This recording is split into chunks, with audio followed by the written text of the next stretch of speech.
Bayangkan kalian berada di titik akhir dari sebuah perjalanan panjang yang sudah memakan waktu lebih dari 2 dekade. Di Stadion Dallas yang megah, di bawah sorotan jutaan mata penonton dari seluruh penjuru bumi, semuanya berakhir begitu saja. Malam itu, kita semua disuguhkan sebuah pemandangan yang sukses bikin merinding sekaligus mematahkan hati. Air mata dari seorang Cristiano Ronaldo. Ya, mega bintang pujaan publik Portugal itu akhirnya runtuh dan tidak sanggup lagi menyembunyikan tangisnya. Di usianya yang sudah menginjak 41 tahun, impian terbesar untuk mengangkat satu-satunya trofi yang belum pernah dia sentuh, Piala Dunia, harus kandas di depan mata gara-gara kekalahan super dramatis 0-1 dari Spanyol. Buat kalian yang ngikutin dan nonton laga di babak 16 besar Piala Dunia 2026 ini, pasti ngerasain banget gimana nyeseknya momen itu.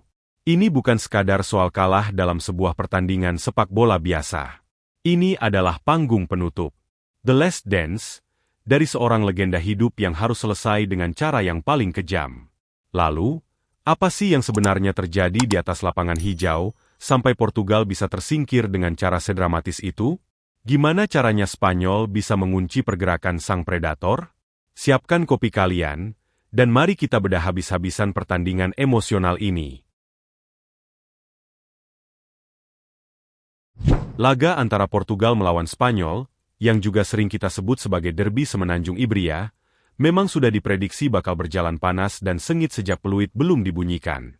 Dua negara tetangga ini datang ke turnamen dengan ego, harga diri, dan ambisi yang sama-sama selangit untuk mengamankan tiket menuju perempat final. Di satu sisi, timnas Portugal datang membawa kombinasi maut yang mematikan.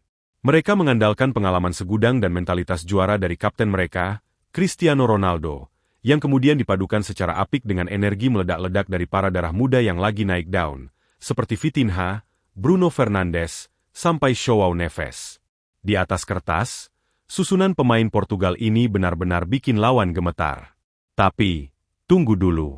Di sisi lapangan yang lain, Spanyol datang dengan identitas murni mereka yang tidak pernah luntur oleh waktu, kekuatan permainan kolektif yang super solid.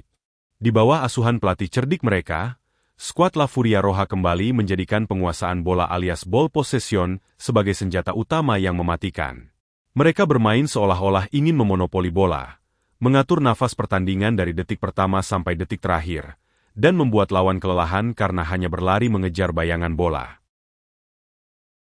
Dan benar saja, begitu wasit meniup peluit tanda dimulainya laga, terlihat sangat jelas bahwa kedua tim bermain ekstra hati-hati, penuh perhitungan, dan sangat disiplin menjaga area pertahanan masing-masing.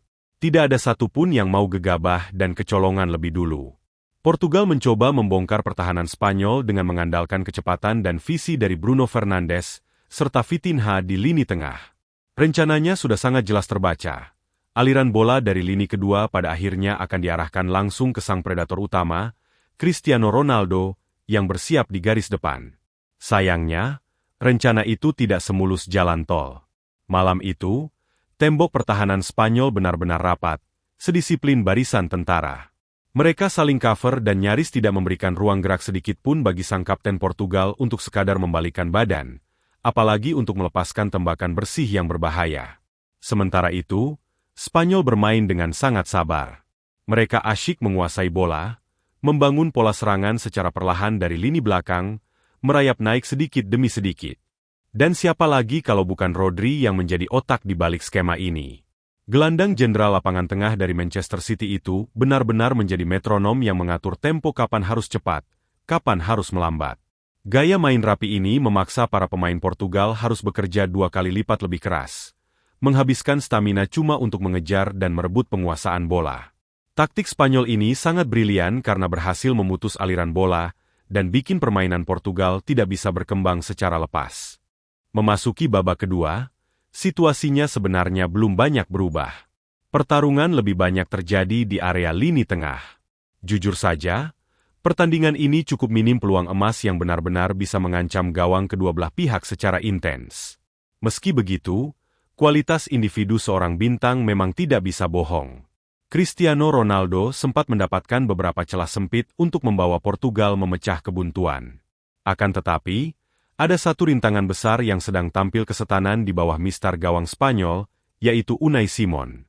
Penjaga gawang ini pantas diberi gelar pahlawan tanpa tanda jasa. Ada satu momen super krusial ketika Simon harus terbang melakukan penyelamatan spektakuler, menepis tendangan keras Ronaldo yang arahnya sudah sangat akurat menuju pojok gawang. Coba bayangkan, kalau saja bola tembakan Ronaldo itu berhasil merobek jaring, cerita malam itu pasti akan berbalik 180 derajat. Namun, tepisan emas Simon itu justru yang menjaga nyawa Spanyol dan membuat skor kacamata tetap bertahan dengan alot. Waktu terus berjalan, dan kita semua perlahan mulai digiring menuju klimaks yang bikin jantung berhenti berdetak. Waktu normal 90 menit sudah habis tanpa ada gol yang tercipta. Pertandingan resmi memasuki masa injury time, tepatnya di menit ke-90+1. Saat itu, mungkin 99% orang yang menonton, baik di stadion maupun di depan layar kaca, sudah seyakin-yakinnya bergumam, pasti bakal lanjut ke perpanjangan waktu. Tapi ingat, teman-teman, dalam sepak bola, 1 detik saja bisa merubah sejarah dunia. Di momen yang begitu sempit, ketika fisik pemain mulai habis dan konsentrasi sedikit menurun, Ferran Torres melihat sebuah celah. Dengan cermat, ia melepaskan sebuah umpan terobosan yang akurasinya tidak masuk akal. Bola itu meluncur tajam menembus barisan pertahanan Portugal yang mulai renggang. Dan di titik eksekusi, sang pemain pengganti, Mikel Merino, sudah muncul di saat yang paling tepat. Tanpa panik sedikitpun, dengan penyelesaian yang sangat dingin bak pembunuh bayaran, Merino melepaskan tembakan mematikan. Kiper Portugal tidak berdaya, bola mengoyak gawang, dan pertandingan berubah dramatis. Skor menjadi 1-0 di penghujung laga. Suasana stadion seketika pecah luar biasa. Para pendukung Spanyol bersorak gila-gilaan, berpelukan dengan tangis bahagia. Sementara di sisi lain, lautan merah pendukung Portugal mendadak sunyi senyap, mematung seakan tidak percaya dengan apa yang baru saja mereka saksikan. Gol dramatis nan kejam sematawayang itu sudah lebih dari cukup untuk memastikan La Furia Roja mengamankan tiket menuju perempat final Piala Dunia 2026. Sekarang, mari kita pusatkan pandangan pada sosok yang menjadi bintang utama dari cerita emosional malam itu. Begitu peluit panjang tanda berakhirnya pertandingan ditiupkan oleh wasit, seluruh lensa kamera di stadion dengan cepat membidik satu sosok, Cristiano Ronaldo. Sang kapten bernomor punggung 7 itu, tertangkap kamera berdiri terdiam cukup lama di tengah gemuruh stadion. Raut wajahnya tidak bisa berbohong. Ada kegetiran, kekecewaan mendalam, dan rasa frustrasi yang campur aduk menjadi satu. Sampai akhirnya, dinding ketegarannya runtuh juga, dan air mata itu tumpah membasahi pipinya. Teman-teman setimnya bergegas mendekat, memeluknya erat, memberikan dukungan moral kepada sang pemimpin yang sedang hancur hatinya. Dan yang membuat momen ini semakin terasa magis adalah reaksi dari tribun penonton. Ribuan pasang mata di Stadion Dallas, tanpa memandang mereka pendukung Spanyol atau Portugal, serentak berdiri memberikan penghormatan lewat tepuk tangan yang menggema. Sebuah standing ovation untuk salah satu atlet terbesar yang pernah dilahirkan dalam sejarah olahraga. Merasa terharu, Ronaldo membalas penghormatan itu, melambaikan tangannya perlahan ke arah tribun, sambil terus menyeka air mata yang tak kunjung berhenti mengalir. Gambar tangisan Ronaldo itu dipastikan akan abadi sebagai momen paling ikonik dari pagelaran Piala Dunia 2026. Karena kita semua tersadar bahwa malam itu, kita sedang menjadi saksi mata atas berlalunya sebuah era emas yang mungkin tak akan pernah kita lihat lagi. Bicara soal loyalitas pada negara, ia adalah raja yang sesungguhnya. Ronaldo memegang rekor jumlah penampilan terbanyak untuk Portugal dengan total 27 pertandingan. Dia juga resmi menjadi top skor sepanjang masa negaranya di ajang ini berkat torehan 11 gol, walaupun di edisi 2026 ini ketajamannya mulai tumpul dengan hanya mencetak 3 gol. Peran dan auranya di ruang ganti sangat vital dalam membimbing dan mewariskan mental baja kepada generasi penerus Portugal. Mengingat usianya yang sudah menembus angka 41 tahun, perhelatan turnamen di Amerika Serikat, Kanada, dan Meksiko ini 100% akan menjadi tarian terakhirnya di ajang paling bergengsi 4 tahunan ini. Harapan untuk melihat CR7 kembali berseragam timnas di Piala Dunia selanjutnya nyaris mustahil untuk terwujud. Namun, biarpun mimpi mengangkat trofi Piala Dunia itu harus terkubur dan tak pernah kesampaian, warisan dan nama besar Cristiano Ronaldo akan terus abadi dan tak akan pernah pudar dimakan zaman. Mari kita ingat kembali lemari pialanya. Dia telah menjuarai segalanya. Mulai dari keajaiban memenangkan Euro, merengkuh gelar UEFA Nations League, 5 buah trofi Liga Champions yang prestisius, hingga koleksi gelar individu macam Ballon d'Or dan sepatu emas Eropa yang jumlahnya tak terhitung.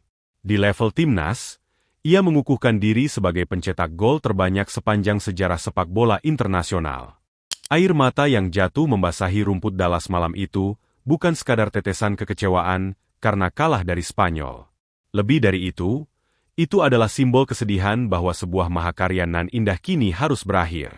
Era persaingan abadi antara dirinya dengan Lionel Messi yang telah mewarnai kanvas sepak bola selama hampir 2 dekade, kini perlahan mulai menutup tirainya dengan elegan. Seorang fenomena, legenda hidup, dan ikon terbesar sepak bola dunia. Rekor yang ia ciptakan, dedikasi gilanya terhadap profesi, dan inspirasi yang ia berikan kepada jutaan anak di seluruh dunia menjadikannya layak dan sangat pantas untuk selamanya dikenang sebagai salah satu pemain sepak bola terhebat sepanjang masa, terlepas dari ada atau tidaknya kepingan trofi Piala Dunia di tangannya. Nah, setelah menyaksikan langsung momen emosional dan perjalanan penuh keringat dari sang legenda yang harus ditutup dengan tangisan di malam yang berat itu, sekarang giliran kalian yang bersuara. Menurut pendapat jujur kalian, apakah seorang Cristiano Ronaldo tetap pantas menyandang gelar sebagai pemain terbaik dunia sepanjang masa alias sang GOAT meskipun lemari pialanya tidak pernah dihiasi oleh trofi Piala Dunia? Atau justru ketiadaan gelar itulah yang pada akhirnya membuat mahakarya karir sepak bolanya masih terasa kurang sempurna? Jangan ragu buat ngeluarin opini kalian, gas kita debat sehat di bawah. Sampai jumpa di video berikutnya.